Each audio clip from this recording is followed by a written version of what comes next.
Good evening and welcome to the 17th story, and probably the longest of the book, from the Mammoth Book of Haunted House Stories. This is The Grey House by Basil Copper. And we look at the prospectus. It's a grey house near Burgundy in France. It's an 18th century stone house in beautiful countryside position. The property has a red tiled roof, red capped turret, plus unique classical great hall and terrace overlooking garden in need of complete restoration. This is quite a modern one. The time was summer 1967. And Basil Copper, who was born in 1924 and was alive at the release of this book, which it was first published in Great Britain in 2000. I think it might have been an American book published about 94. So he was alive at the time. I don't know if he's alive now. He was born in London and worked as a journalist and editor while developing his skill as one of Britain's preeminent writers of macabre fiction. Haunted houses are featured in his novels The Curse of the Fleers, 1976, and The House of the Wolf, 1983, plus several short stories including Dust to Dust, Wish You Were Here, and The Grey House. I don't know whether I would call it a short story, being over 40 pages long. Many people have dreamt of converting an old ruin into a new home, and it was after coming across one in a remote region of France that Copper was inspired to write this story. As he shows, though, it is well to know all about any old building before undertaking such a task. And Chapter 1. To Angèle, standing in the sunlight of a late summer afternoon, the grey house, as they came to call it, had an air of chill desolation that was at variance with the brightness and warmth of the day. It was uninhabited, and had evidently been so for many years, but Philip was delighted with the place. He clapped his hands like a child of 5 and then strolled around, his arms folded, lost in silent admiration. He needs and must have it, and wouldn't rest until he had rooted out the local agent and made an offer for the house. Philippe, her husband, was a writer. Apart from a series of successful detective stories which brought him the larger part of his income, he was the author of a number of striking tales of mystery and the macabre. The grey house would give him inspiration, he chuckled. Angèle, stifling her doubts, didn't like to dampen her husband's enthusiasm, and trailed round behind him and the estate agent with growing dislike. They had spotted the place after a long day's drive in the older parts of Burgundy. Then, in early afternoon, they had stopped for a late lunch in the small medieval city, which nestled among the blue haze of the surrounding mountains. The view was enchanting, and after lunch they spent a pleasant hour on the ramparts, tracing out the path of a small river which wound its way, foaming between great boulders and woods of dark pines. It was Philip who first sighted the grey house. It was down a narrow lane, and the path to it was long, choked with nettles. It was the last house, separated from its neighbours by several hundreds of yards of rough cartway and trees, overgrown shrubbery and bushes. It was unquestionably a ruin. The place looked something like a barn or stable. It was largely constructed of great blocks of grey stone, which decided them on its name, with one round capped turret hanging at an insane angle over the big front door, large as a church. There was a round tower at one side, immensely old and covered in lichen. The roof, of red crab tiles, sagged ominously and would obviously need a lot of repairs. The big old wooden door was locked, but Philip led the way with enthusiasm, cutting a swathe through breast-high nettles for his wife. They followed the great frowning wall down the lane until the property obviously came to an end. The rest of the lane was an impenetrable mass of brambles, but Philip had seen enough. Through the trees below the bluff he could see the rusted iron railings of a balcony, and there were even some outbuildings and what looked like an old watermill. "We could get this place for a song," he told his wife gleefully. "It would want a lot of doing up, of course, but the terrace would be ideal for my writing, and what a view!" Against such enthusiasm, Angèle could find no valid argument, so half an hour later found them back in the city square at the office of Monsieur Gaston, the principal of the main firm of agents in the area. Monsieur Gaston, a short, broad-shouldered man of cheerful aspect, and obviously addicted to the grape, was shattered at the prospect of such a sale. The property had been on his books for more than 40 years, over 20 years before he acquired the firm. Therefore he was a little hazy about the antecedents of the estate. Yes, it would need a lot of doing up, he agreed. He did not think Monsieur need worry about the price. It would not be heavy, and as they would see, though it needed a great deal of renovation, it had possibilities, distinct possibilities. He positively purred with enthusiasm, and Angèle could not help smiling to herself. A purchaser, like Philippe, would hardly happen more than once in a lifetime. No wonder Monsieur Gaston was pleased. It was absurdly cheap, she had to agree. The asking price was £300, which included the main building and tower, the terrace, outbuildings and mill house, together with a short strip of orchard below the bluff on which the terrace was set. Nothing would do but that Philip must conclude the deal then and there. This called for a great deal of bustle, and the notaire was sent for, while Angèle, Philip and the agent went on a tour of the building. There was further delay while the key was hunted up, but at last the small procession set off. The big door gave back with a crack after Monsieur Gaston's repeated applications, and the first ray of sunshine for something like 40 years found difficulty in penetrating the interior. The unusual activity round the old building had not passed notice among the local people who lived higher up the lane, and Angèle had seen the curious glances they cast towards her, though Philip, as usual, was too absorbed in talk with the agent to notice anything. Angèle glanced over her shoulder as they went in the main door, and was not surprised to see a small knot of gawping householders standing at the last bend in the lane in front of the house. Surprisingly, the house was wired for electricity, but the main switchboard inside the door, fixed by great bolts directly into the ancient stone, was bare, except for fragments of rusted wire and fittings covered with verdigris, or whatever that means.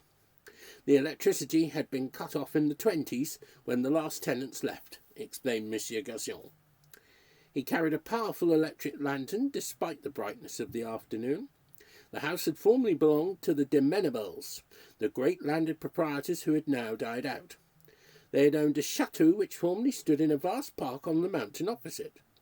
The building had burned down in a great fire and explosion over 100 years earlier, and now only the stones remained.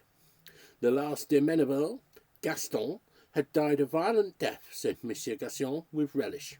He was apparently a great one for the ladies, and had kept the grey house for entertaining his girl-friends. Une maison d'assignation, he explained to Philip, with a smile man to man. I don't know if I pronounced the French right. Philip returned the smile with a grin, and the trio went into the house. Angèle could not repress a shudder at the interior, and wondered what deeds the old house had seen. She and Philip had visited the ruins of the old chateau earlier the same afternoon. It was one of the sights of the district. The park was now kept as a public plaisance, and the guide had told the stories of blood and violence with distinct enthusiasm. But one did not need even that to picture dark scenes of lust centuries before, as they gazed at the ruined and distorted remains of the house, which even now bore traces of charring on ancient beams and on the undersides of blackened stones.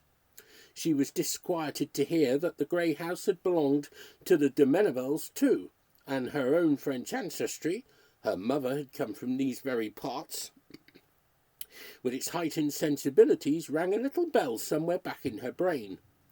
When the door swung open, even the agent was not prepared for the long undisturbed feuilleton which met them.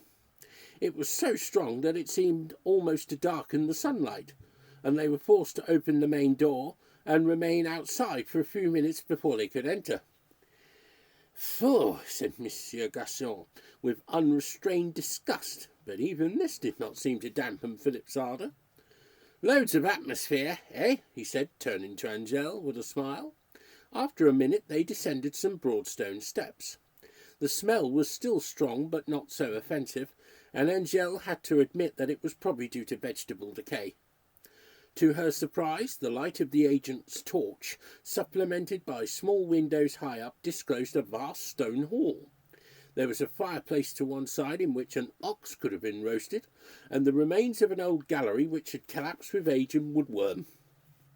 But the floor was covered with an indescribable medley of old rubbish. It was impossible to do more than look hurriedly around and be careful where one trod. Many of the massive roof beams would need replacing, and Philip's face became more thoughtful as the tour continued. The house would evidently need a great deal more renovation than he had bargained for. However, he brightened as they went through into the other rooms. The stones of the house were sound and would merely need replastering and painting. There were two more large reception rooms, though nothing on the scale of the old hall, which was partly subterranean. Another room was used as a kitchen. On the top floor, under vast sagging roof beams, through which the sky could be seen, was another huge room over the great hall below. This could be partitioned and would make a corridor with bathroom and 3 large bedrooms, said Philip. Or he could make a study and leave 1 spare bedroom for guests. The open mass of the tower spread out from one end room of this large upper story, and Philip could find no place for that at the moment, in his ready-made scheme of things. They had saved this for last. Off the kitchen, whose door was finally forced with screaming protest, they came upon the glory of the grey house.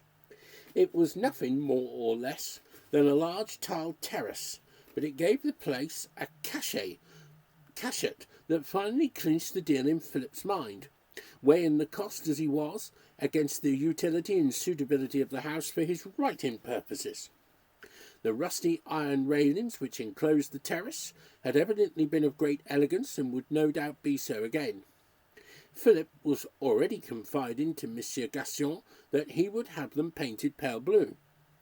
He could have his writing table, comme ça, and they could eat dinner under electric light at night sur le balcon. Even the agent was momentarily impressed by his enthusiasm, for the view was magnificent, that could not be gainsaid. Below the balcony, the terrain dropped sheer for 40 feet or so over a stone outcrop to the small strip of orchard which was part of the purchase. A thick belt of leafy trees blotted out the immediate view, but above them were wooded hills and valleys, with the stream trickling between until the eye was arrested by the mountain opposite, surmounted by the ruins of the old chateau. Angèle was surprised to see how the white of the stones stood out against the dark blue haze, even at that distance. Just below and to the left was the small stone building of the old watermill, through which the stream meandered beyond the orchard. When they tore themselves away from the unearthly beauties of that sylvan view, dusk was already falling, and the tinkle of the water in the mill-house had assumed a melancholy that it had lacked in the sunlight of the earlier afternoon. A thin mist was already rising above the belt of dark trees which abutted the orchard. Angèle pointed this out to Philip as perhaps being undesirable, unhealthy. "Oh, no," said Philip with a short laugh. "Bound to get a mist with water at this time of the year, especially after the heat of the day. We're too high up for it to affect us in any case." But nevertheless, even as he spoke, the mist, white and clammy, almost like thick smoke, drifted up over the trees, and already the farthest branches were wavering in its tendrils. No more was said. The party went back indoors, led by Monsieur Gaston's enormous torch, and once outside the door was firmly locked and secured by double padlocks. The trio were silent on the way back to the town, and after a little reflection, Monsieur Gaston spoke to Angèle. Philip had gone to get something from the car, and they were alone for a moment in the office. "You do not like the house, madame." Angèle was non-committal. She did not want to spoil Philip's evident delight in the property, but at the same time she had many reservations of her own about the dark, silent grey pile above the watermill which sounded so eerily in the dusk. Instead, she stammered some words about the property being so derelict, and the enormous expense she was afraid her husband would be put to. The agent's face cleared as though it had been sponged. If that was all that was worrying Madame, he was prepared to lower the price.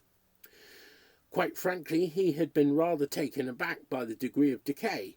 He would be quite happy to take the equivalent of £250 to effect a quick sale. Philip had just returned from the car at this moment and was delighted with the news, so Angèle had unwittingly been the means of sealing the bargain. The notaire, also a lean vulpine man named Morceau, had just arrived, cross at being disturbed at his favourite calf. Introductions were made. Monsieur Gassion produced a bottle and some glasses, and over much agreeable smacking of lips and handing round of delectable little biscuits, the details of the sale were worked out. An hour later, Philip and Angèle left the office, potential owners of the grey house. They were to stay at a hotel in the city for a few days until the legal niceties had been gone into. That would take time, but there was nothing to stop Monsieur from having the property surveyed or put in work in hand, for the remainder of the proceedings were a formality. So Philip signed a paper, handed over a cheque, wired his literary agent in London that he was staying on and would write, and worked himself into an agreeable enthusiasm over the possibilities of the grey house. It was decided between him and Angèle that they would return to London for a couple of weeks to wind up their immediate affairs, and then return to Burgundy for the autumn. They would occupy themselves during that time by working on the house, assisted by local labour, and then decide, with the assistance of a local architect, just what major repairs and alterations would be necessary. They would go back to London in November and keep in touch with the work through the architect. Then they intended to return to the grey house in the spring to supervise the final stages and arrange for a housewarming. By next summer, Philip hoped they would be fully installed for a 6-month season of prolific and profitable writing for him, and a period of pleasure and entertaining for her. He was determined that they would make the whole house a showplace, a necessary pilgrimage for their London friends, and all that night, long after the rest of the hotel was asleep, he kept Angèle awake with plans and possibilities. Angèle had her reservations, but kept her own counsel. She felt that she might be mistaken in her intuitions, and after all, carpenters and builders could make a magnificent job of the old house. She would wait and see what transpired. Chapter 2. A month later, the grey house was already under siege. Philip had engaged a local builder, and he 2 assistants, and Philip and Angèle, in their oldest clothes, were in a frenzy of demolition and renovation. Philip had decided that they would tackle the great hall first. It was mainly of stone, and once they had got rid of the loathsome accumulation which littered the floor, they would rid the house of that putrescent smell. But first there was one setback. Pierre, the builder they had engaged, was a stolid, good-looking man, broad as a barrel, in his early 50s. As was the custom, he worked with his hands with his assistants, taking his share of the heavy work as well as directing operations. He was surprised, as were all the local people, that the grey house was to be reopened and lived in after all this time, but he was quite glad of the job. But the first afternoon there was a short consultation among his 2 workmen, and they drew the builder to one side. Philip, who had been down the lane, returned at that moment, and Pierre asked to speak to him. He seemed embarrassed, and eventually said that nothing could be done until the electric light was in operation. His point was that the loathsome conditions underfoot in the great hall made good lighting essential. This was understandable enough, but Angèle thought she could discern odd expressions in the eyes of the 2 workmen. Despite herself, she was convinced that they had other reasons for their request. Fortunately, a modern water supply was already laid on to the house, and Philip had merely to request the local electricity company to restore the current. Like many English people, he was naive about local conditions, and Angel had laughingly assured him that it would take a month or more before anything would be done about it. Philip told the assembled workmen that the current would be turned on that afternoon. There was a general air of disbelief, but Philip said he had an appointment with the electricity people at 2 o'clock and sat down upon an upturned box in front of the house to wait. Pierre and his workmen chatted among themselves. Philip was the only person present to believe the statement. When 3:30 came with not a stroke of work done, it became obvious even to Philip that the electricity would not be connected. He jumped up angrily and drove off in his car. He was unable to achieve any satisfaction and found the company office locked. No doubt the official in charge was in one of the local cafes. Incensed at this lack of efficiency, Philip phoned Monsieur Gassion, who presently came down to the house himself. He assured Philip that he had sorted out the misunderstanding and that the workmen would be at the Grey House without fail the following day. Mollified, Philip announced that they could still get some work done while daylight lasted. It was not 4:30, so lighting a couple of lanterns, the party of 5, Monsieur Gassion having returned to his office, set off through the gloomy reception rooms to the terrace. Here, restored by the bright sunlight and the atmosphere of open countryside, the workmen unloaded their tools and set about clearing the area amid jokes and laughter. The whole terrace seemed to be covered with lichen, and here and there fungoid growths. 2 of the workmen started scraping this off to reveal the intricately patterned tiles beneath, while Pierre, Philip and Angel busied themselves with clearing the area of brushwood, fallen branches and other debris which had accumulated over the years. This they threw off the balcony into the orchard below. It made loud crashing noises in the brittle branches of dead trees, and for some reason gave Angel considerable uneasiness. She looked sharply down to the watermill and the dark trees at the orchard end, but nothing moved, and she attributed her feelings to nerves and the thin tinkle of falling water. In an hour good progress had been made, and when repeated applications with buckets of water had been carried out to the considerable area of tiling cleared by the workmen, it was seen that the whole terrace was one of considerable elegance and beauty.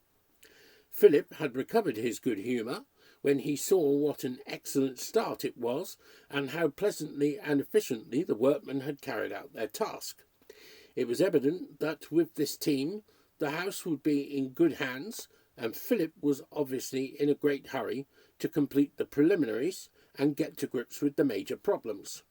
He spoke with Pierre of the work to be done to the main roof and the sagging turret. This would have to be a priority and needed to be started well before the winter. Pierre told him that work on this would commence within a fortnight, once working arrangements had been achieved inside.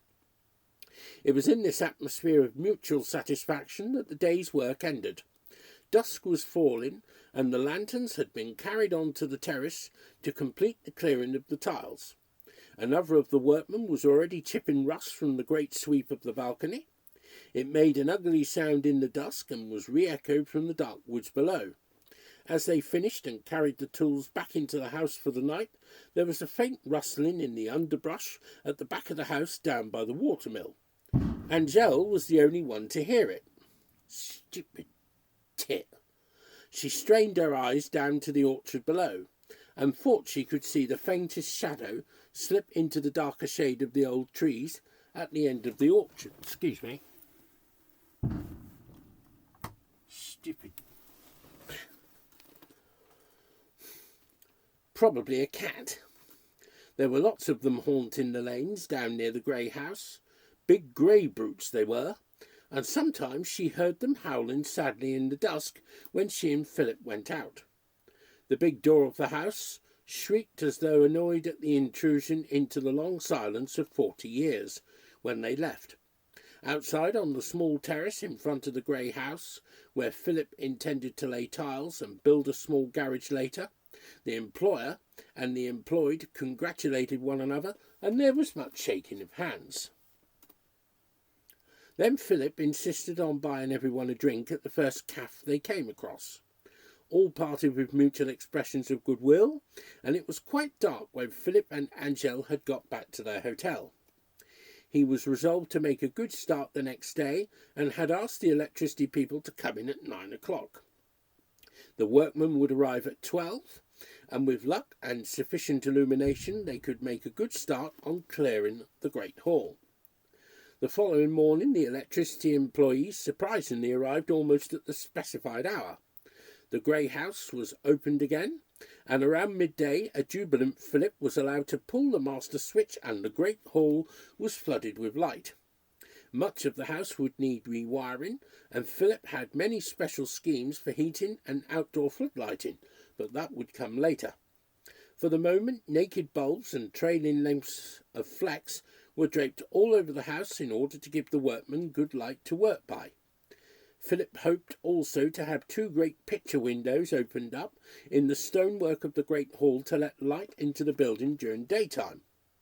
This and a number of other anomalies puzzled him, and he resolved to look up the history of the de Mennevalles in the great historical library in the City Museum when time would afford.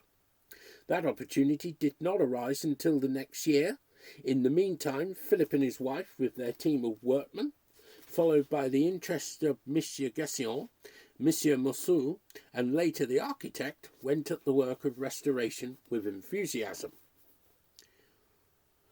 But strangely, the progress of the first day wasn't repeated. One of the workmen went sick the second afternoon, and assuredly the stench from the floor of the great hall was such as to turn a strong stomach. Philip got round that with buckets of hot water and disinfectant, and after a while they cleared some of the miasma which seemed to hang around the old foundations. Lorry load after lorry load of malodorous rubbish left for the city tip, and even the sick workmen who returned to duty the next day had to admit there had been a great improvement. But there was something which made Angel vaguely uneasy, though Philip seemed as blind to the atmosphere of the place as ever.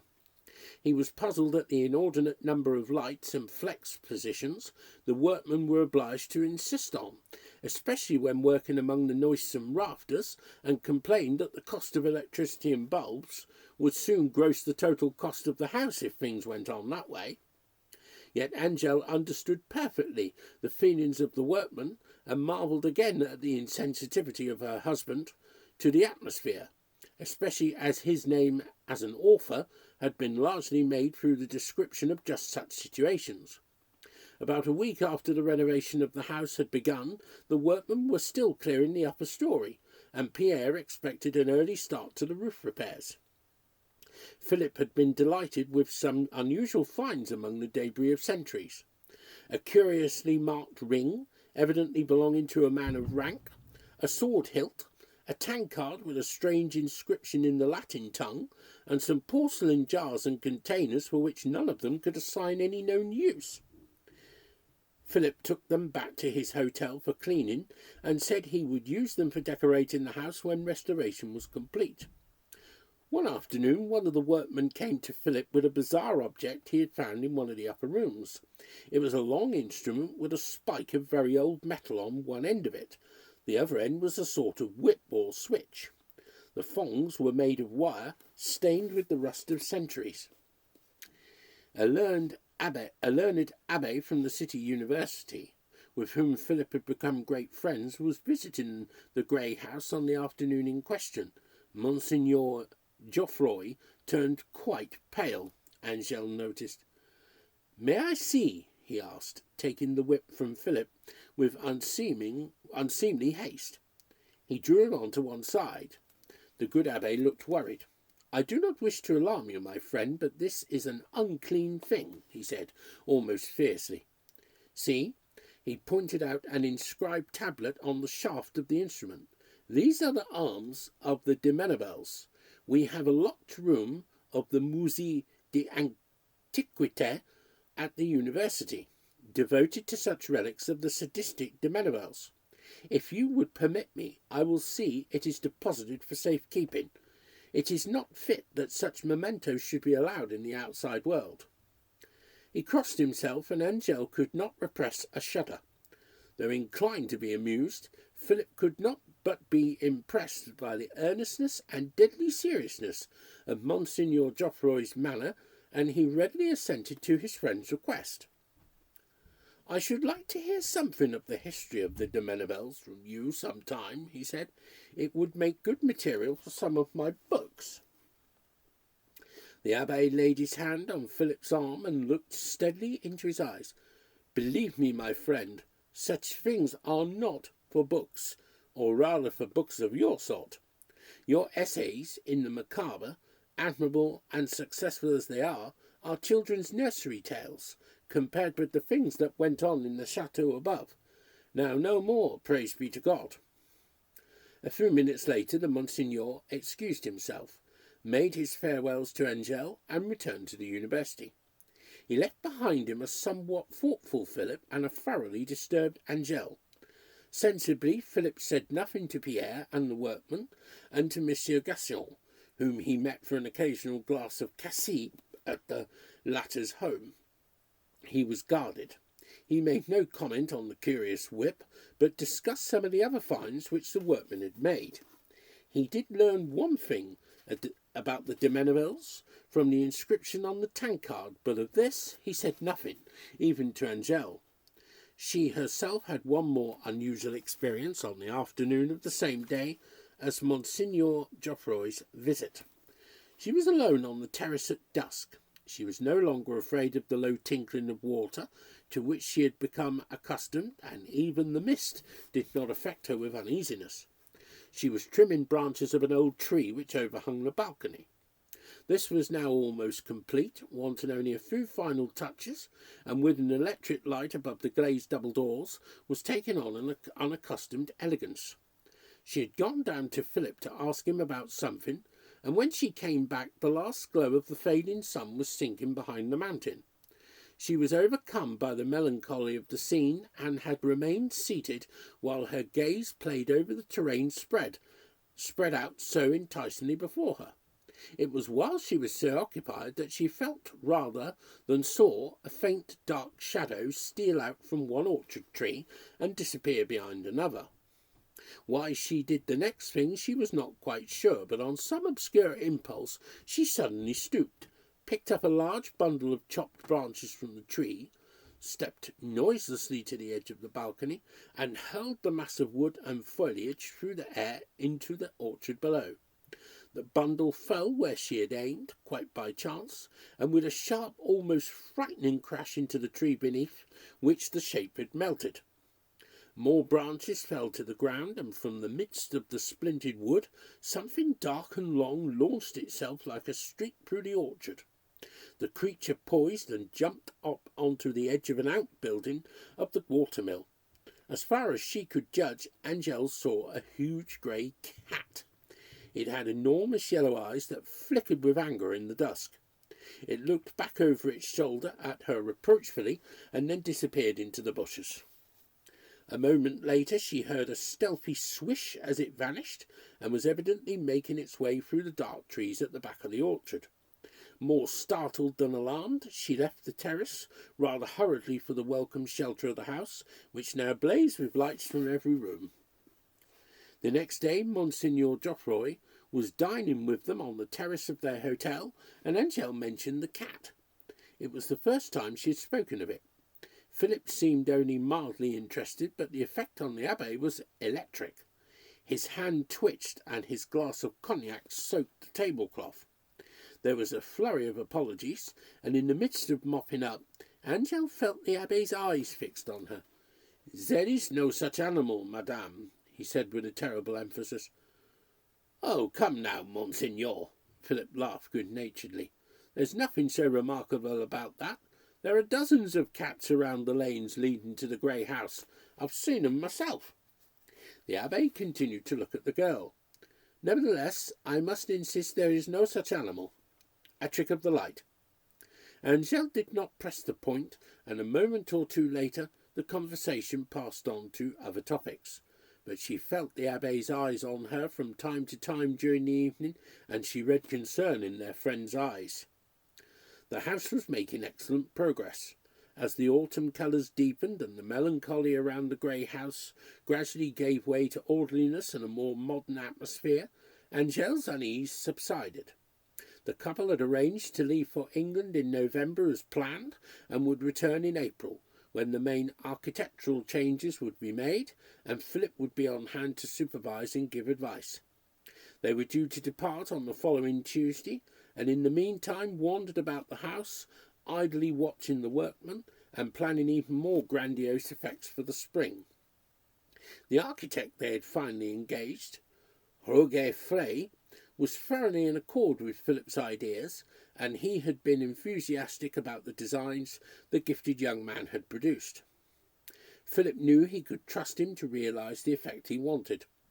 The house was to be a blend of ancient and modern, with every comfort, yet the medieval atmosphere was to be retained, particularly in the great hall and in the rooms above it. The roof was more than half finished, and 2 great picture windows had been punched into the ancient stonework high up in the eastern wall of the great hall, more than 30 feet above the fireplace.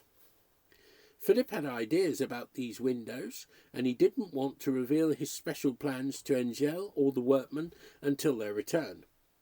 Roger had worked out a fine design for his pièce de résistance, and he was convinced his house would be a showplace for his friends if the final result was only half as spectacular as his designs.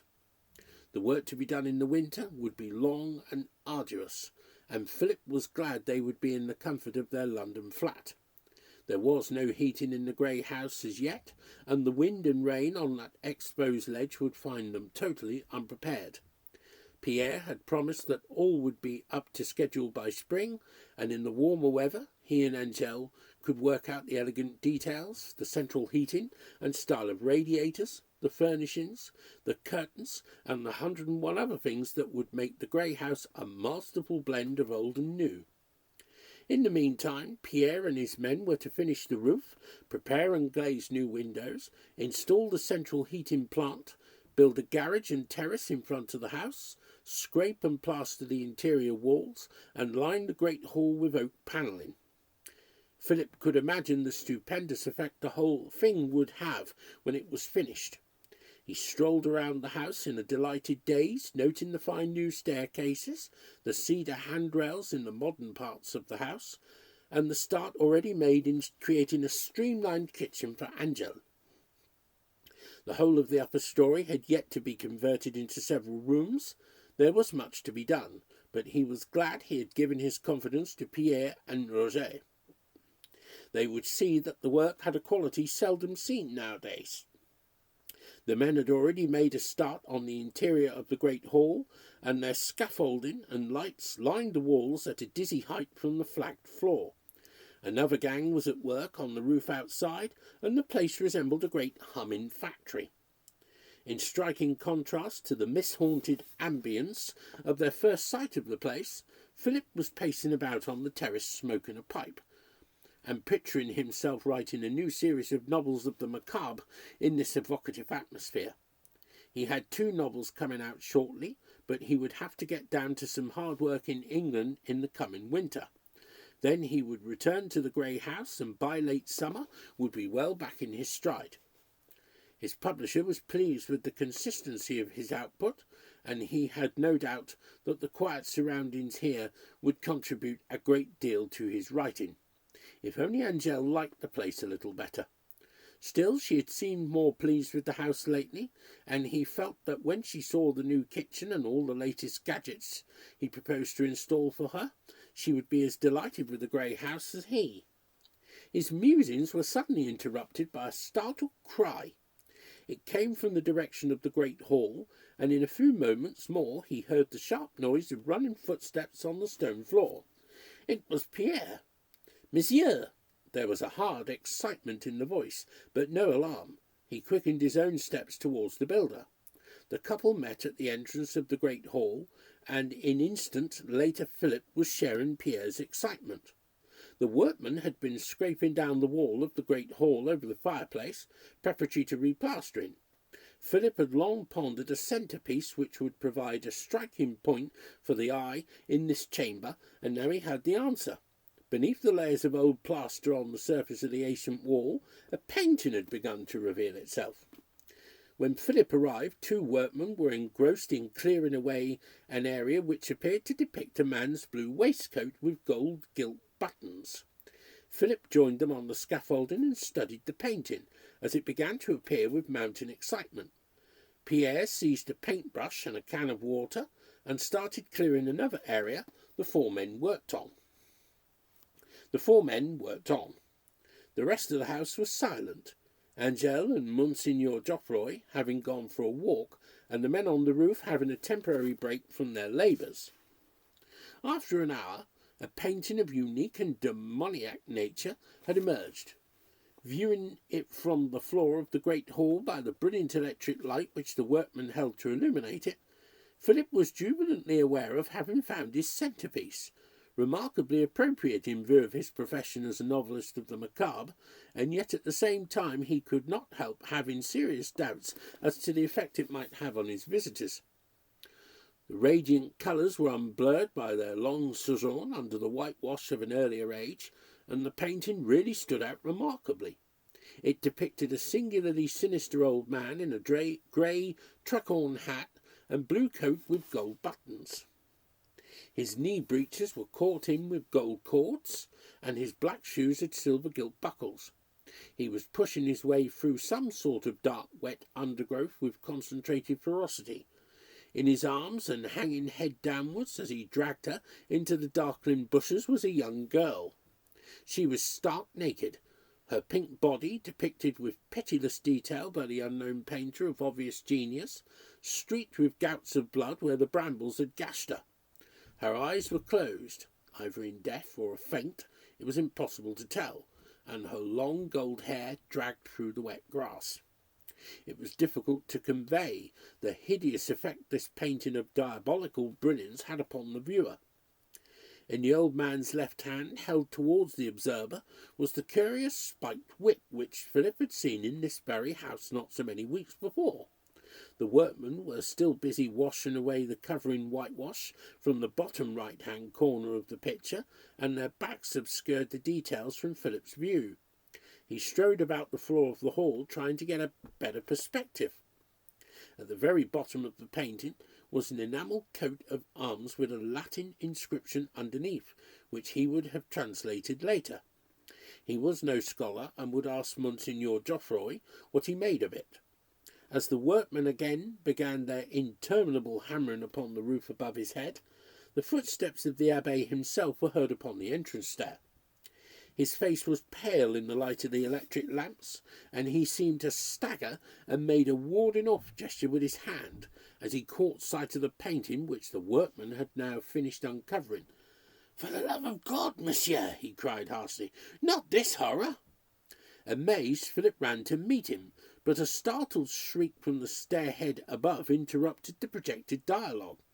Monseigneur Geoffroy, remarkably agile for his late middle age, was even before Philip on the stair. The 2 men were just in time to save Angèle as she fell fainting to the stone floor. "Let us get her out of this hall," the priest whispered, his head close to Philip's, as they began to lift her. He waved off the alarmed workmen who were swarming down the scaffolding. Nothing at all, just a fainting fit. Madame was merely startled by the painting." Half an hour later, Philip re-entered the hall. Angèle, pale and distraught, had returned to the hotel, driven by Roger Frey, who had called to see the work in progress. Finally calm, she had refused to say what was the cause of her alarm, and had attributed it to the shock of seeing the painting in such vivid detail. Viewed from the top of the stairs, it did strike one with terrific effect, Philip had to admit, pausing at the spot where Angèle had stood. But even his stolid materialism had begun to crack with what he had learned in the past few minutes. Monseigneur Geoffroy, before leaving to comfort Angèle, had advised him to have the painting effaced or bricked over. "No good can come of it," he insisted, but he would not or could not explain anything further. He had, however, confirmed what Philip had already guessed. The arms beneath the strange picture were those of the de Mennevilles. The motto beneath the escutcheon, with the old and terrible one by which the de Mennevilles had lived, Do as thou wilt. But the thing which disturbed Philip most of all was the painting's final detail, which the workman had uncovered last of all. Upon this point Monseigneur Geoffroy had persisted in a stubborn silence. Philip looked at the picture again, and certain words of the abbe's came to mind. Following behind the dreadful couple, and gazing with sardonic expression at the viewer, was a terrible cat, 3 times larger than any ever seen in this mortal life, a great grey cat with blazing eyes. Chapter 3. There's 24 pages to go. In London, Angel and Philip resumed the interrupted round of their life. The events of the previous autumn seemed blurred and far away, and their strangeness something of the imagining rather than reality. Their friends constantly chaffed them about their old grey house, and their preferring to live in such a remote place rather than to enjoy London life and all the privileges of a successful novelist there. Philip, however, never tired of telling his friends what a fascinating gem he had unearthed, and in truth he had a most interesting way of relating his stories so that his listeners were more than half convinced, even the most hidebound and desk-bound of their acquaintances. A good dozen or more couples accepted invitations to visit them the following summer, seduced by the lilt of Philip's voice, for his narration of the tale of the grey house was almost as fascinating as his printed work. Angel was perhaps pleased at this success, and now that she was back in her own familiar atmosphere, the events at the grey house seemed trivial and commonplace. She supposed it was something that could have happened to anybody. And environment could do many things. The grey house had an undeniable ambience that spoke of matters best forgotten, but electric light and modern fittings would dispel them. She should have been the novelist. Philip often teased her and said she was the one with all the imagination. It was true in a way, too.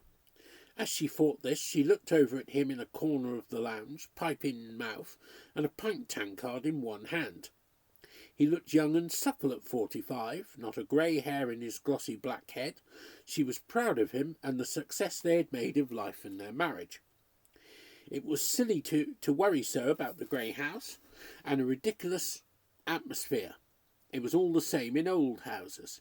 Come to that, she had exactly the same sensation in the Paris conciergerie, with all its terrible associations with the Comte de Salut Public and Marie Antoinette. She dismissed the thoughts from her mind and listened with an interest that was not feigned when Philip read her the latest progress reports from Roger Frey and Monsieur Gassion. Sometimes, too, the abbe would write them little notes in his scholarly handwriting, but he never referred to the grey house, save in the most general way, or the painting. Particularly not the painting. Angel herself had seen it again since her stupid fainting fit on the staircase. She had to admit that in the daylight, and with her husband and friends around her, it no longer frightened her. It was a diabolical subject, and he was a disgusting old man. The painter had caught a most sinister expression on his face, which left the viewer feeling uneasy. But that was all. Even the cat wasn't the same as the one she had fancied in the orchard. The one in the picture was at least the size of a bloodhound, but the eyes and face were different.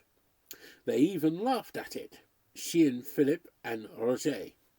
Philip had said it might have had 9 lives, but even a cat as big as that could hardly have lived for 200 years into the late 20th century. No, that no longer worried her.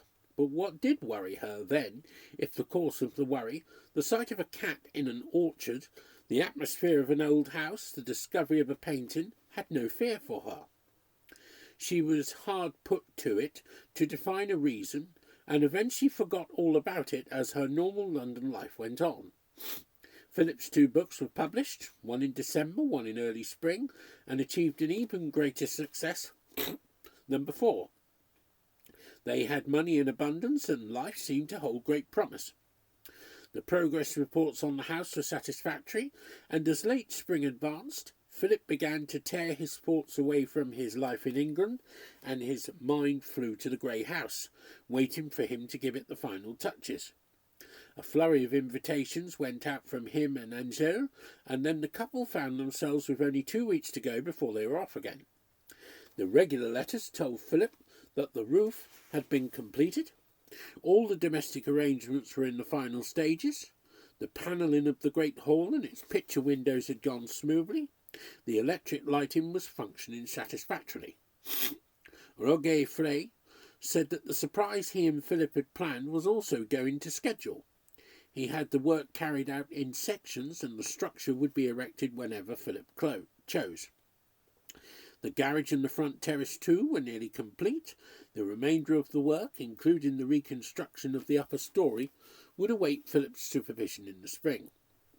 The author was more than pleased. Indeed, judging by the excellent photographs Roger had sent him, the house seemed even more impressive than he had envisaged when he started out on his elaborate scheme of renovation. The terrace overlooking the watermill also looked superb, and he hoped to erect a glass marquee on one side so that they could eat in the open in summer, even when it rained. Much against the Abbé's advice, he had decided to keep the painting as the centrepiece of the great hall.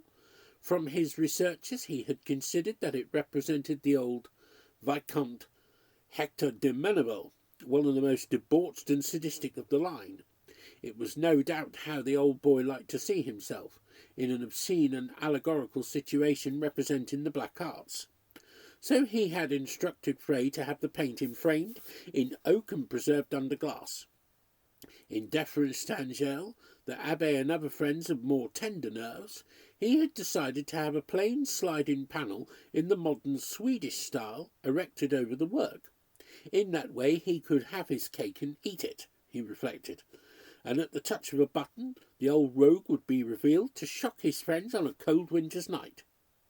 The 2 weeks drew to an end at last. Philip attended a dinner given in his honour by his publisher, extended the last of his invitations, drank through his farewell party, and in the first week of May, rather late than he had intended, he and Angèle with the car set off on the cross-channel ferry. They stopped at Fontainebleau for the night, and next day made an uneventful journey south. They had decided to camp out in the house temporarily, as the greater part was habitable, from what Roger had said. The bathroom was partly in order, the working parts of the kitchen completely so. They could extemporize and superintend the final arrangements themselves.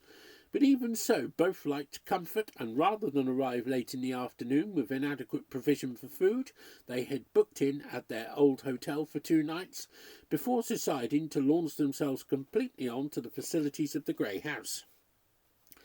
Their telegrams had preceded them, and their old friends, Monsieur Gassion, Roger, and the Abbé presented themselves punctually for dinner.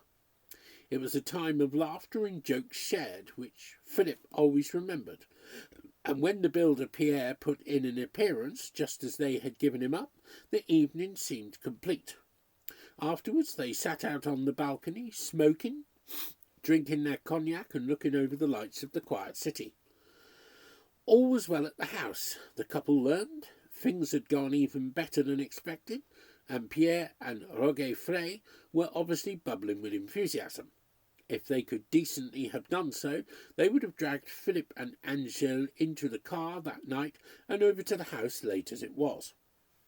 Roger Frey and Philip chaffed the Abbé over what they called the boxing in of the painting, but though he good-humouredly smiled at their sallies, it was obvious that his eyes had a serious and thoughtful look. The party broke up late, and Philip never had a chance to speak to any of his friends alone. The pair rose late the next morning. It was after midday before Frey, the builder Pierre, and Monsieur Gassion arrived at the hotel to escort their friends in triumph to their new home. There had certainly been an extraordinary change in the grey house. In front of the house was a terrace of pink tiles. The great entrance door sparkled with pale yellow paint, and boxes of flowers garlanded the facade, with more flowers hanging in baskets on hooks suspended from the walls. On the roof, new red tiles caught the sunshine, and the straightened turret must have looked as it did in the 18th century. On one side, a new garage was nearing completion, needing but a final coat of paint, while white balustrades edging the terrace gave the last touch in a notable and inspired piece of restoration. The ancient and the modern blended in perfect harmony, and even Angel could not resist a gasp of pleasure. With congratulations on all sides, architect, builder, and agent passed inside the great door to show the couple the wonders of the interior. It was a happy afternoon, and Philip was well pleased, not only with his choice of restorers, but in his own ability to choose good men. When the mutual congratulations were over, the party stayed on for a convivial dinner, and while the majority remained in the dining room, chatting over coffee and cognac served by a local domestic, Philip and Roger Flay retired to the great hall to discuss the next stages of the work. Even the Abbé, when he put in an appearance around 9 o'clock in the evening, had to admit that the house now had great charm and style.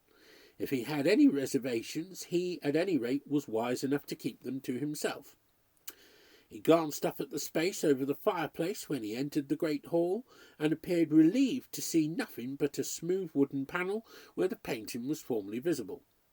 During the next few days, Philip and Angel settled down into a more or less stable routine. They had 2 small portable beds installed in one of the half-completed rooms on the first floor, and 8 in the kitchen or on the terrace.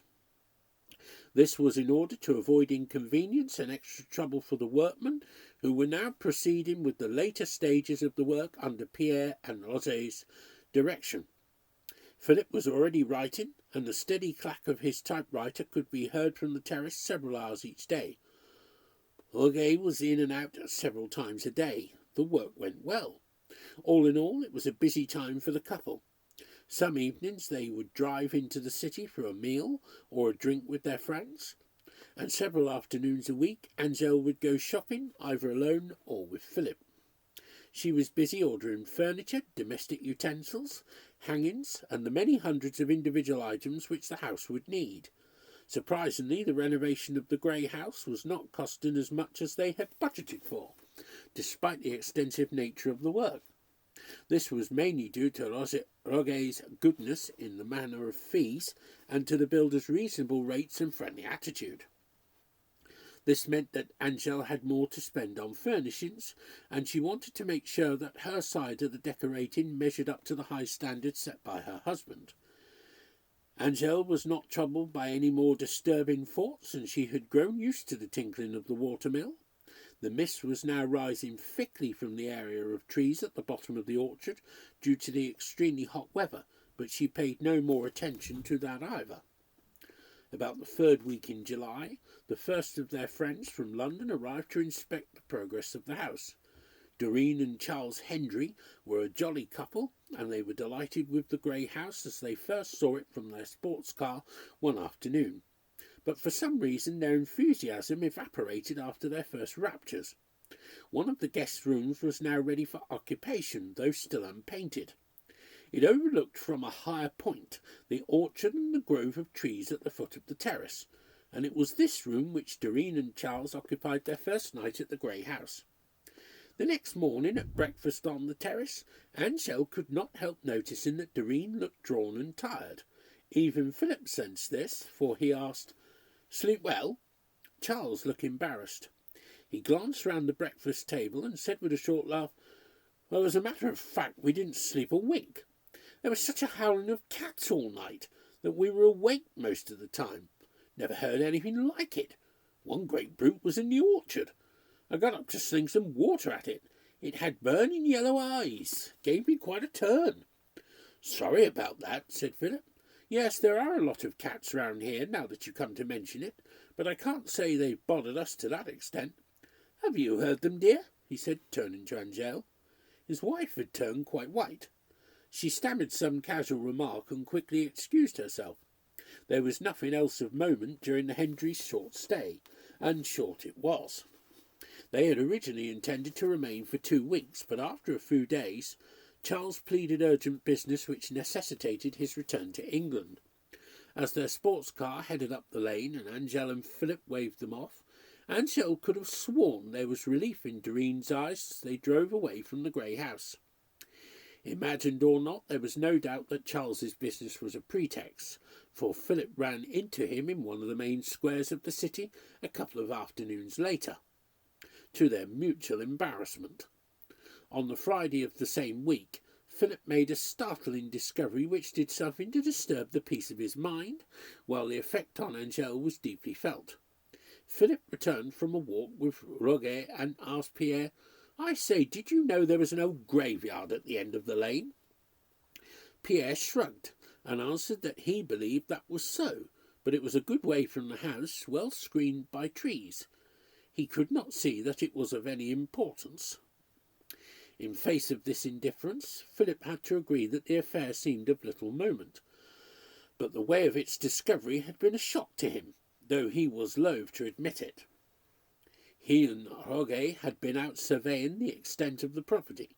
Philip had wanted to have a closer look at the orchard and the watermill building, and there was also the question of repair of walls and fences. When they had gone some way towards their boundary, forcing their way through breast-high nettles in places, Philip was surprised to see a large area of rusted iron railings and the white gleam of marble through the trees. Roget was almost as surprised as he. The two men, impelled by some curiosity, the source of which was obscure, were soon confronted by an elaborate ironwork gate with a rusted metal scroll, whose hieroglyphs seemed familiar. The stone pillars on either side were covered with lichens and moss, and the stone ball on one column had long fallen into the grass. The gate was ajar, and after some hesitation the two men pushed it open and went on into the cemetery. Its extent was quite small, but there was a frightful mouldering stench emanating from the ancient tombs with which they were surrounded, and the long echoing screech the gate made as it went back on its age-old hinges set their teeth on edge. There seemed to be about 30 tombs in the cemetery, and it was evident that 100 years or more had passed since the latest occupant was laid to rest. As they gazed round, Roget said with a nervous catch in his breath, "This must be the old de Meneville graveyard. They were brought here from the chateau above. They had to be laid in this place, far from the town, because of the public outcry. I seem to remember in the old histories that the townspeople said they were an accursed strain, and there was a great ecclesiastical debate over their being interred in the municipal cemetery. So the bishop of the province had this private cimetière set aside for the use of the family." Philip could not hold back a shiver at these words, reinforced by the melancholy scene around him. He saw now that the dark grove of trees below the orchard had screened the graveyard from view, as no doubt it was meant to do. There was no doubt, however, as to the reason for the dank mist which rose over the orchard and surroundings at night. The place was unhealthy, and Philip would have to seek the advice of the health authorities. The pair had been traversing the small avenues which bisected the old graveyard, and now found themselves in front of an imposing monument which stood in the most secluded part.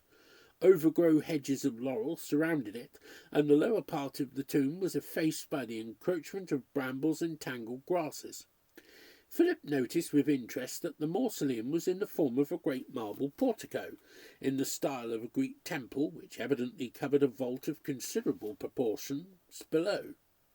On the face of the portico was repeated the escutcheon which appeared below the painting of the great hall of the grey house. He was the name of Hector de Meneville, and others of his house, the dates of birth and death obliterated with time. But as he looked closer he saw that he had been mistaken. The dates of birth were clearly given, but the remainder of the legend was left blank after each name. There was not even the customary dash. This was decidedly curious. Roget had left his side for a moment and was puzzling out a massive Latin inscription which extended along the side of the mausoleum. Roughly translated, it ran, "Mighty are they, great joy is theirs, they shall taste of life everlasting." Somehow this inscription left a vaguely unpleasant impression on Philip's mind, and he could not help remembering for the first time the sly and cunning expression of the old man in the painting. He was about to retrace his steps towards the gate when there was a sharp exclamation from Roguet. He joined his friend and saw, following the line of Roguet's somewhat unsteady finger, that one side of the tomb had collapsed after long years of erosion by wind and rain. The earth had fallen in, carrying with it fragments of marble, and through the gaping hole in the side of the mausoleum could be seen part of the interior of the vault. There were dark steps and even what looked like part of a catafalque some distance below. A faint miasma exuded from this charnel place, and seemed to poison the air around the tomb. A little farther off, Philip noted another curious feature. The grass around the hole in the marble seemed crushed and torn, as though something heavy had been dragged along. The trail continued for some distance into the dark and sombre bushes which bordered the cemetery gate. Neither man liked the idea of following that trail, and after a few moments, by mutual unspoken consent, they hurried away to the healthy sanity of the upper lanes which led to the house. The gate shrieked mockingly behind them. Philip did not mention their visit to the old cemetery in any detail, and after her first shock of alarm, Angèle gave the matter no more thought. And the following week there was a minor celebration, culminating in the unveiling of Philip's surprise. The principal of Philip's publishing firm was to be in Burgundy for a few days, and had promised to spend a day with them and inspect their new quarters. Philip had laid on a party in his honour, and the climax was to be the architectural coup he had planned for the great hall. This chamber had been barred to all members of the household and friends for 3 days beforehand, and the noise of hammering and sawing echoed throughout the house all day long. Auguet and Philip were in conference behind the locked doors, and workmen carrying heavy bulks of timber and elaborately carved beams in and out smilingly disclaimed all knowledge of the nature of the affair. The party was a big success, and the unlocking of the great hall set the seal on a momentous occasion. Tables laden with wine and food were set down the middle. An epic fire blazed in the hearth, for the stone hall was a cold place even in summer, despite the wooden panelling, and lights blazed from 100 metal wall fittings. But what enchanted the guests was the architectural feature on which Philip and Roguet had worked for such a long time. Completely surrounding the upper part of the hall, like a minstrel gallery, ran an airy balcony which continued over the fireplace round to a point above the huge door. Each side of the entrance, beautifully carved oak balustrades ran up to the balcony, encasing polished oak staircases. The whole length of the balconies themselves, except where the 2 great picture windows pierced the wall, were a blaze of colour. Thousands of books, the cream of Philip's collection, lined the walls in finely fitted mahogany bookcases. The whole thing was a triumph, and the guests could not resist audible murmurs of admiration. A few minutes later, ascending the first staircase hand in hand with Philip, Angèle had to admit that the idea was the crown of the great hall. 30 feet above the flagged pavement, she looked down on the shimmering dazzle of faces, and the babble of guests' conversation rose like the noise of the sea above the clink of glasses. On the balconies themselves, visitors could browse among the books, set out row on row, spreading from wall to wall. The views from the picture windows were magnificent, and with the stout railing at her back, Angèle could see across mile after mile of hazy blue mountain. The balcony ran across and dipped a little below the great central panel of the fireplace, and this was the only unfortunate feature of the affair from her point of view, for whenever the panel was unrolled, it must bring the viewer on the balcony in close proximity to the disturbing painting, even though it was still a good 6 feet below. It was this which caused the only disruptive element of the party for Angèle. She and Philip were admiring the setting from this point, when Auguet or another friend in the hall below decided to demonstrate the ingenious panel for an intrigued guest. The button was pressed, the panel slid silently back, and there, not 2 yards away, Angel saw with a shock the same hideous scene. The sight was so unexpected that she gave a gasp and reeled back against the railing. Philip was beside her in an instant, his face wrinkled with worry. "What is it?" he asked, looking round him swiftly, in a manner she had never seen before. "Nothing," she said. "I just feel faint, that's all. It must be the height." As Philip led her below, a girl who had never had a qualm on even the loftiest mountain top, she looked again at the picture, but she did not see repeated the optical illusion which had so unnerved her. That it must be an optical illusion she did not doubt, but she could have sworn that the baleful eye of the old Viscount had closed for just the faintest fraction in an obscene wink. The effect must be one of the texture of the paint combined with the light on the glass above it, but she could not recapture the sensation, though she tried again as they went downstairs, and a few minutes later the panel closed again over it to the wondering murmur of the assembled guests. Chapter 4. It was now again turning towards late summer. Philip was beginning to get in his stride with writing. Olga came seldom to the house. The remaining 1 or 2 workmen were pottering amiably on the sunny days, putting the finishing touches to the decor. And Angel had been too busy to spare any thoughts for morbid imaginings, and she was well satisfied with the effect of the furniture and hangings she was arranging with such competent art. But the Abbé came more often to the house than ever. Angel was glad of his company, and his benign eye, in which there shone such wisdom and benevolence, gave her a solid feeling of comfort and safety. Monseigneur Geoffroy spoke little of the matters which so deeply troubled him, but with humorous and interesting discourse kept the little dinner parties gay with laughter, as the night moths fluttered round the lamps as they took their evening ease on the balcony, whose magnificent views never ceased to delight them. The couple had on 2 or 3 occasions been the guests of the Abbé at his quarters in the old university, and had duly marvelled at the extent and antiquity of the great library which was its proudest boast. It was on one of these occasions that Philip asked the old man if he could consult one of the rare and unexpurgated histories of the de Menneville family. Monseigneur Geoffroy was reluctant to do this, but assented at last, and eventually left Philip alone in his study with a great brass-bound book which had 4 locks. Translating the crabbed Latin was a long and tiresome task, but Philip eventually unravelled a sickening story which explained much that was dark and horrifying about the de Mennevilles. He replaced the book on the shelf and sat pondering.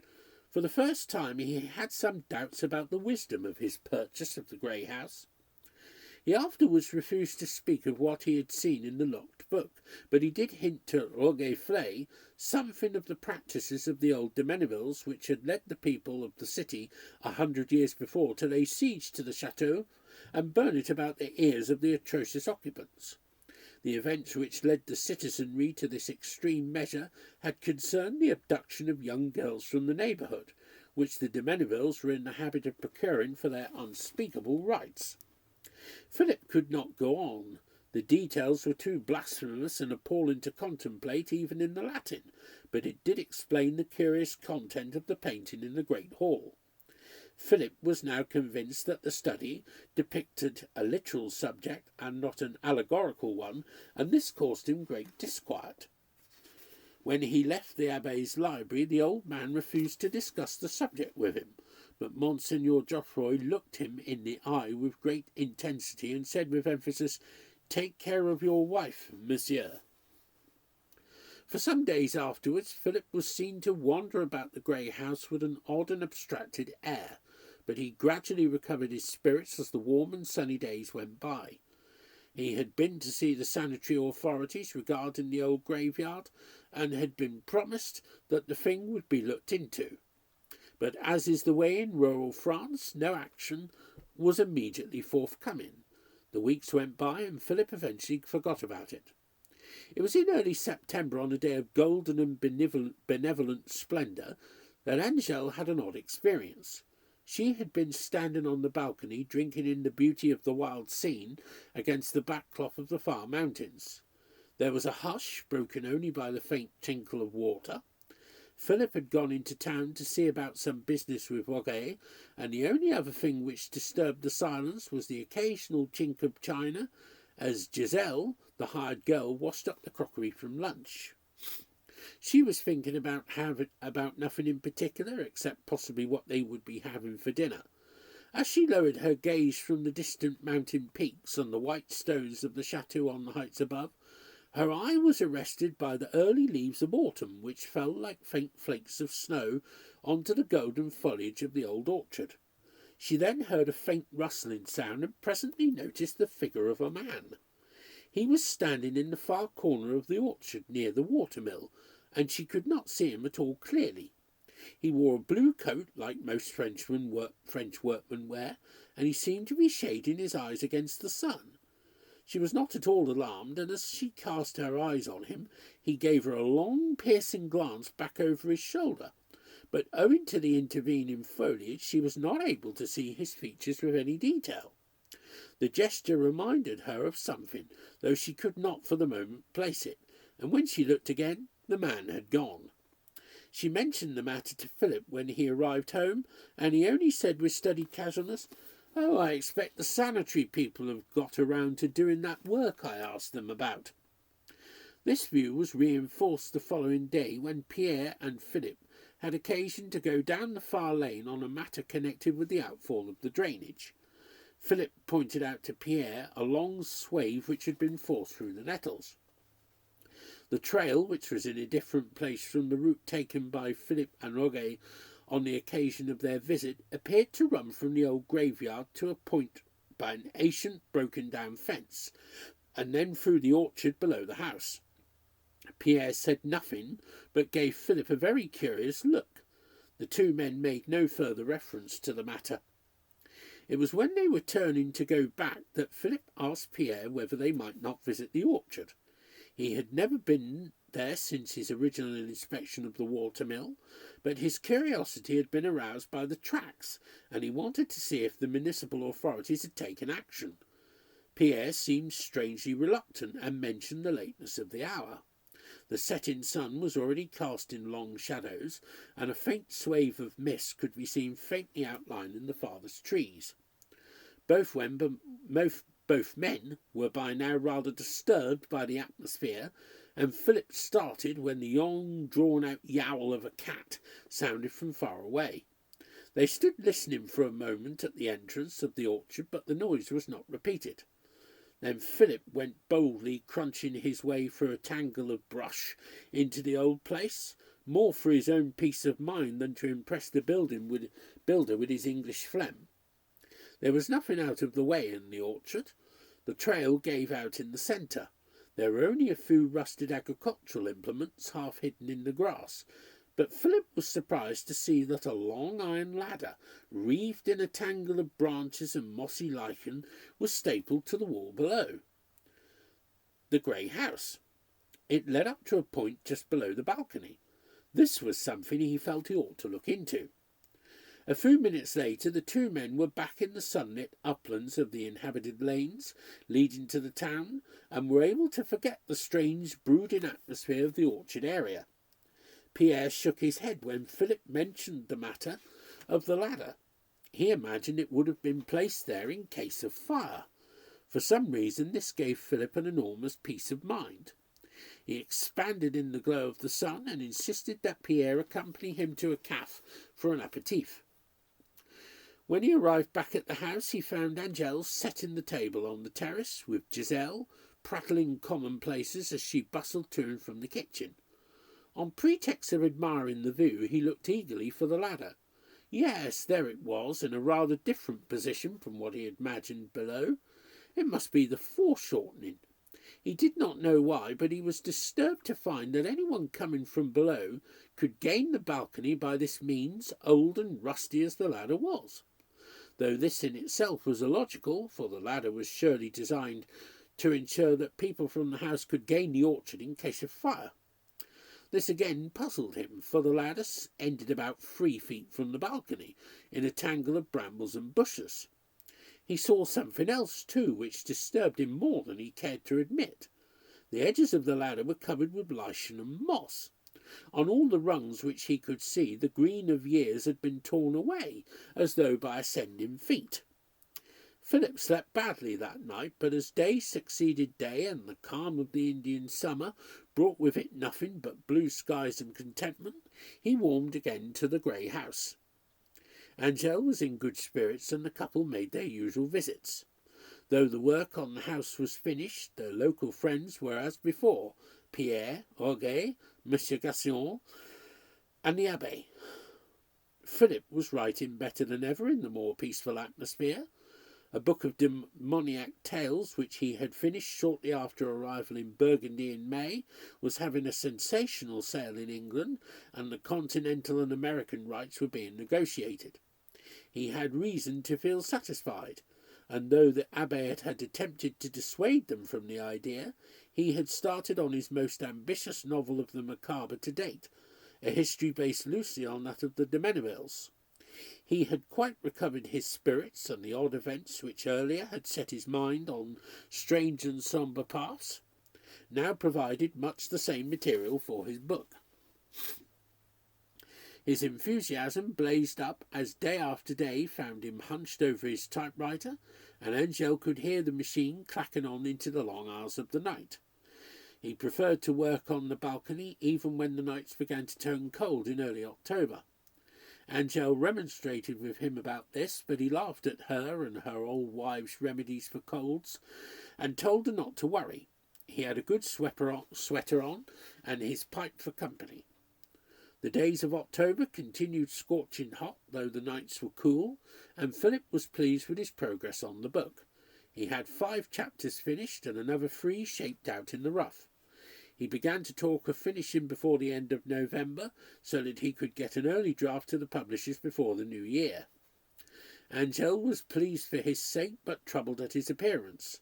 Philip had begun to get pale with overwork, and his eyes had deep hollows under them which she had never seen before. She had hoped that they would be away to England before the winter set in, but to her alarm Philip had begun to talk of staying at the grey house the whole winter round. It was all very well for him, with all his work to occupy him, but it would be a dull existence for her once the long, dark, wet days of the Burgundy winter set in. They had left the matter open without quarrelling over it, and Angèle had Philip's promise that if the book was finished within the next month, as well it might be, then they would go back to London, and he would deliver the manuscript to the publishers himself. He would not show her the material for fear of spoiling the effect. "It's the best thing I've ever done," he said, biting hard on his pipe in his enthusiasm. "I've never known a book come along so well. It's almost as though it's writing itself." Angèle shot him a sharp look, but said nothing. "It's a curious thing," he went on after a bit, his brows wrinkled over the mass of type sheets before him. "There's some of this stuff I don't even remember writing. There's a bit here which gets the medieval atmosphere exactly. No, perhaps you'd better not read it now. Wait until the end. It spoils it to take it out of context." Angèle continued to watch her husband's progress on the novel with mounting alarm. She had never seen him like this, but consoled herself with the thought that it would do no good to interfere, and at the rate he was going they would soon be away to England for the winter. A few days later Philip announced in triumph that the last chapter was in progress, and that he would revise and reshape the book in England. Angèle greeted the news with unconcealed relief. Philip looked at her in surprise. His face was white, and his eyes looked wild with his long hours of composition. Then he put down his pipe and took her in his arms. "I know it hasn't been much fun for you, darling," he said, "but it will only be a few days more now, and then we're off home. I can promise you that the book will be the biggest thing I've ever done. I'm sure you will agree with me that it has all been worthwhile." Husband and wife, both pleased at the turn of events, occupied themselves with planning their departure, and in the evenings Philip pressed on at fever heat with the final pages of the book. They were to leave on the following Wednesday, and some of their effects were already packed. The car was to go in for servicing the following day, and Angel felt strangely content with her life, with her relationship with Philip, and even the grey house. She supposed that by next year she would be quite used to its strange atmosphere. On the Saturday evening, Philip finished his work early. He had been at the book hard all afternoon, but the climax he was shaping had finally eluded him. He had got up from the table on the terrace with an exclamation of disgust, and carried the typewriter and the thick bundle of manuscript through into the dining room. She remembered him putting a fresh sheet of paper into the machine, and then he went up to bed. It was in the middle of the night when she awoke. At first she half drifted back into sleep, but then came wide awake, her mind puzzled by a series of sharp scratching noises. Then she turned her mind at ease as she realised Philip must be working again. He had evidently gone back to the novel he had discarded. But then a great fear came into her mind as her arm came into contact with her husband's body at her side, and she heard his steady breathing. The scratching noise, loud in the still night, went on from the dining room, arousing 1,000 fears in her confused brain. By a great effort of willpower, for she was a brave woman, she steeled herself to get out of bed without waking her husband. Not bothering to put on a dressing gown, she tiptoed out of the room and down the short flight of stairs. She did not heed the chill of the night air on her skin, or notice the coldness of the flagstones on her bare feet.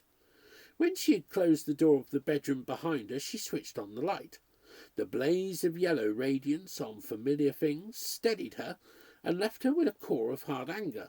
She went down the remaining stairs with a firm step. The scratching which had aroused her attention went on. As she advanced, she threw switch after switch, and as light sprang up beneath her hand, so her courage rose. When she was about 10 yards away from the dining room, a board suddenly creaked under her feet. The scratching immediately stopped, and she heard an odd scrabbling noise on the floor. As she pushed open the door with a furiously thudding heart and threw the switch, the sudden glare of light showed her that the room was empty.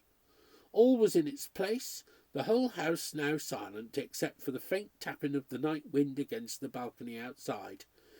As she thought of this, she set the great lights of the terrace aflame in the gloom, but nothing moved in all the expanse of tile and wrought iron. She forced herself to look at the table. Several sheets of new paper were laid on top of the typewriter, ready for copying. The last sheet was in French, in painfully formed handwriting, covering half the page. She read, "And the flesh of virgins is desirable above all others, and whosoever acquire this tenderest of all meat shall find the everlasting life. And the fairest of all the married women shall be taken to bride by the whoremaster, and the tomb shall flame forth brighter than the wedding bower." The words ended there in mid-sentence, the ink still wet. Angel, shaken and sick as she backed away from the table, still had time to notice something on the cloth by the machine. It was a small piece of green lichen. Chapter 5.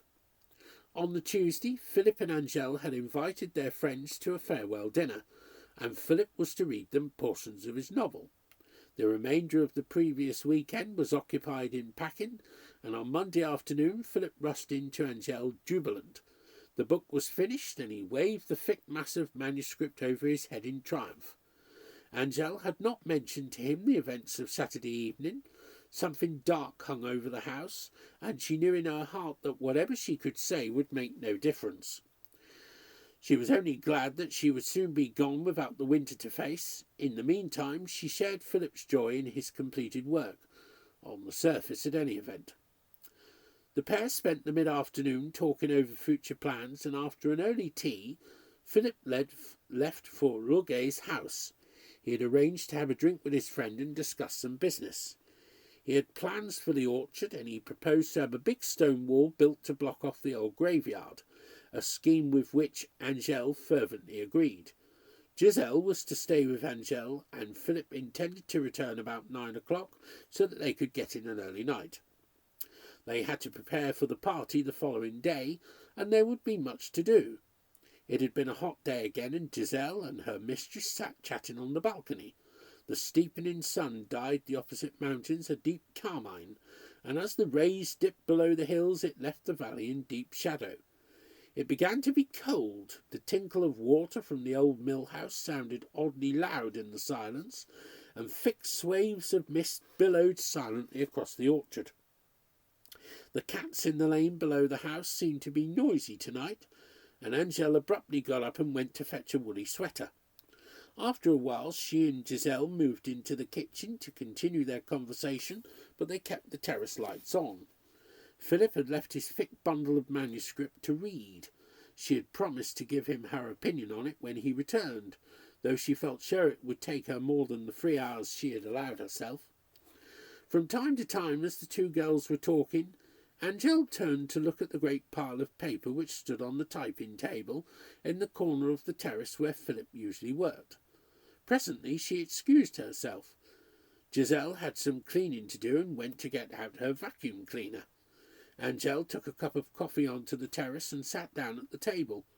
She did not know why she did this, but she felt that Philip's novel had to be read on the terrace, where most of it had been written. The title page was headed, "In the Vale of Croft." She read on, fascinated. It was the most extraordinary thing Philip had ever written. She did not know how she could have found the ideas in it revolting. Perhaps she had started at the wrong page. Taken out of context, such a book could give the wrong impression. An hour must have passed, an hour in which the silence was broken only by the measured rustle of turning pages or the faint noises of Giselle's cleaning operations. Her cup of coffee grew cold, untasted. Presently she looked up, startled. Her eyes were shining and had an intense expression. Strangely, too, the terrace had suddenly grown oppressively hot. She knew she had to be properly prepared for the final part of the book. She had too many clothes on for this heat. She had to be prepared.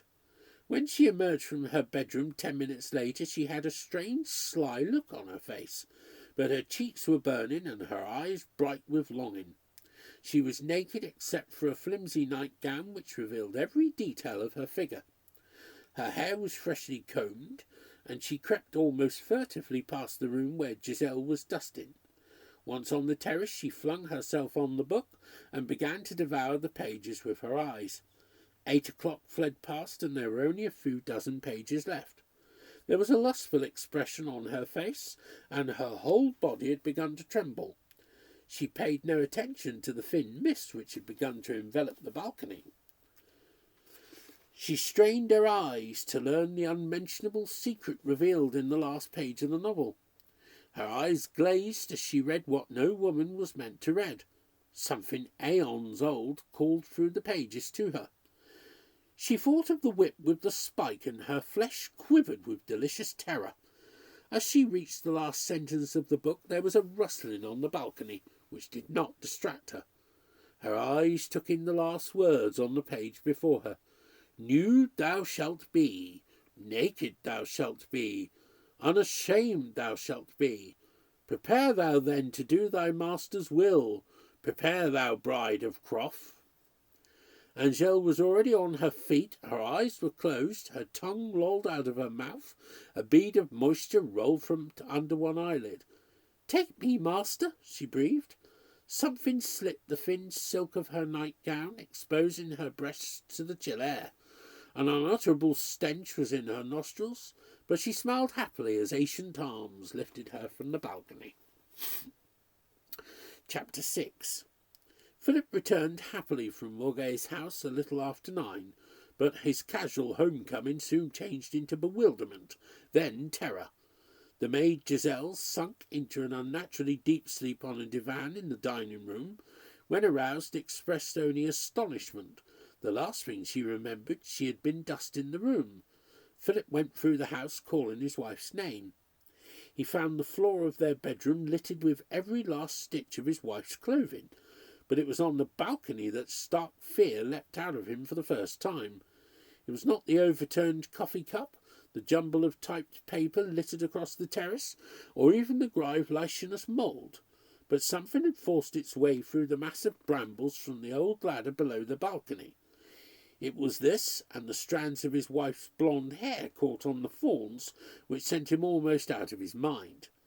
Seizing a powerful electric searchlight from the garage, he set out down the steep nettle-grown lane, calling his wife's name. His voice echoed back eerily, and once again he caught the loathsome stench of putrescence, which seemed to emanate from the mist which swirled about these lower parts. His heart leaped in his throat as the beam of his lamp picked out something white in the gloom. It was then, he thinks, that he gave up hope of seeing Angel again.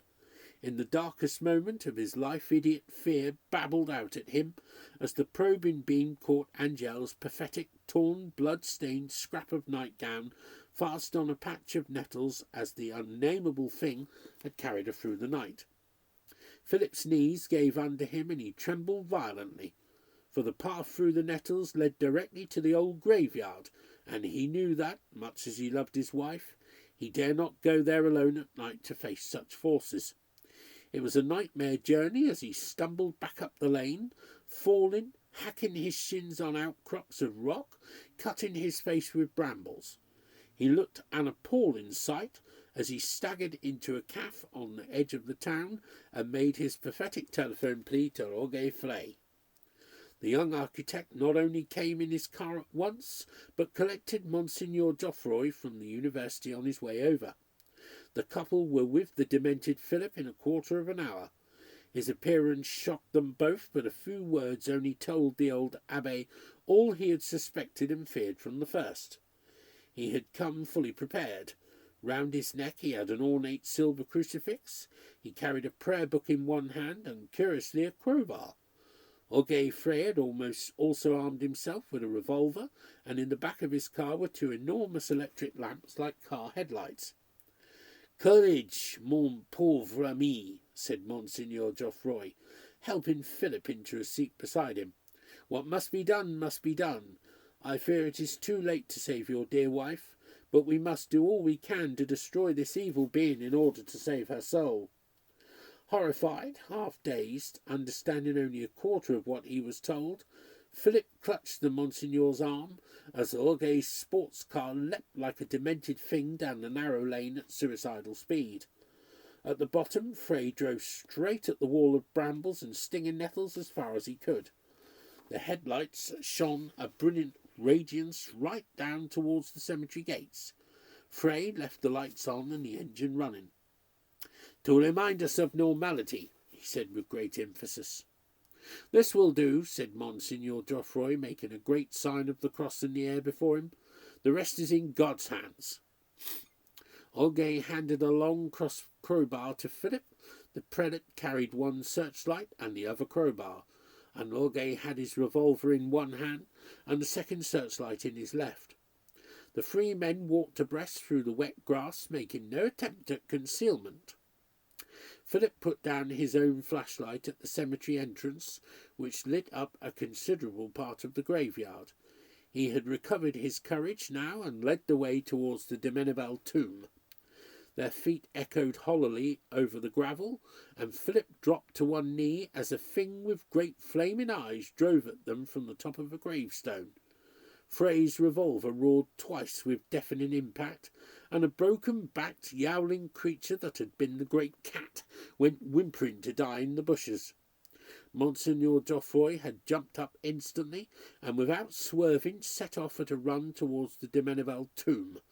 The others followed, trembling from the sudden shock of the revolver shots.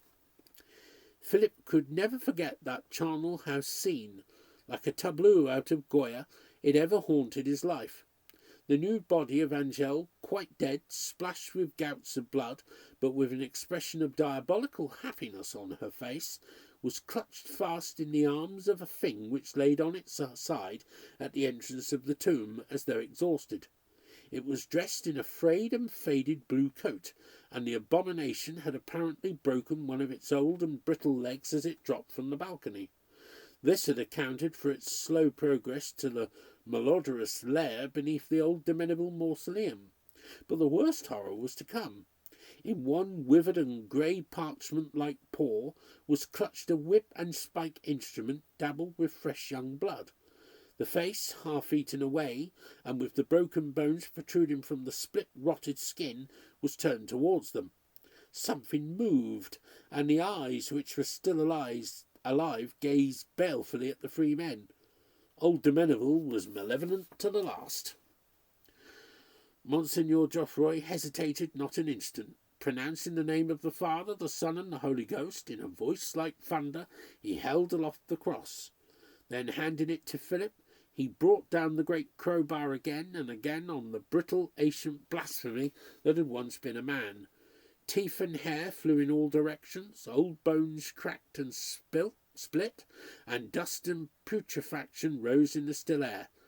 At length all was quiet. Panting, the Monsignor led the two men away. "This is all we can do for tonight," he said. "Much remains to be done in the morning, but this abomination will never walk again." He sprinkled holy water from a bottle over the remains of Angèle and covered it with a blanket from the car. To Philip's anguished protests over his wife, he remained adamant. "We must not move her," he insisted. "She is no longer your wife, my poor friend. She belongs to them. For her own sake and for her immortal soul, we must do what has to be done." Little remains to be told, though the city will remember for many a long year the horrors which were found in the old de Meneville tomb. Monseigneur Geoffroy obtained a special dispensation from the bishop that same night, and the very next morning at first light a battalion of the Infanterie Coloniale were called in to work under the Abbé's directions. These soldiers, hardened and toughened on the forge of war as they were, saw sights which made them act like frightened children when the vault below was opened. Monseigneur Geoffroy, calm and strong, prevented a panic, and bore himself like a true man of the church that day. Indeed, many said that the sights he saw and the things he had to do hastened the good man's own end. The body of Angèle was taken to a hastily prepared pyre behind the canvas shelter in the old cemetery, and burned while priests conducted a service. In the vault of the de Menevilles, a stupefying sight awaited the intruders, priest and soldier alike. Some say that there were more than 30 bodies, de Menevilles and the naked corpses of fresh young girls, as undecayed as the day they were abducted from the neighbourhood upwards of 200 years before. The searchers also found vast passages and chambers under the earth, equipped as for the living, where the undead, dead, still held obscene and blasphemous rites. Be that as it may, and no one can now say for certain that all this is true, the bishop himself, with Monseigneur Geoffroy as his chaplain, held a service of exorcism, and afterwards the troops went in with flame guns and destroyed every last one of those horrors as they lay. The underground chambers were blown up by army engineers, and the whole of the area cauterized and purified. Later, by order of the bishop, the field was concreted over, and from that day to this the people of the city have remained unmolested. Neither does mist appear in the orchard by the mill house. The grey house still stands, now fast falling to ruin and deserted. Monsieur Gassion, grey now, has retired and gone to live in a villa in Normandy. Monseigneur Geoffroy is dead, and Auguste Frey is a successful architect practising in Paris. Chapter 7. Philip is still a successful novelist. He lives in London with a very young wife, who is not serious at all, and is content with what she calls the simple things of life. He seldom goes abroad, very occasionally to France, and never to Burgundy. His stories now, while very popular in the English-speaking world, are not what they were. They are mainly comedies and light pieces with an occasional political drama. Though he is still a year or so short of 50, his hair is quite white, and his face that of an old man. It is only when one looks closely into his eyes that one can see the fires of the pit. 2 small footnotes. Afterwards, in the grey house, Auguste Frey found a great pile of grey ash in a circular stone jar on the terrace. In the great hall, the painting of the old man and the girl had disappeared. The whole wall had been gouged out from the balcony, and the solid stone pitted as though with a pickaxe. He did not make any inquiries, and he had no theories, so the mysteries remain.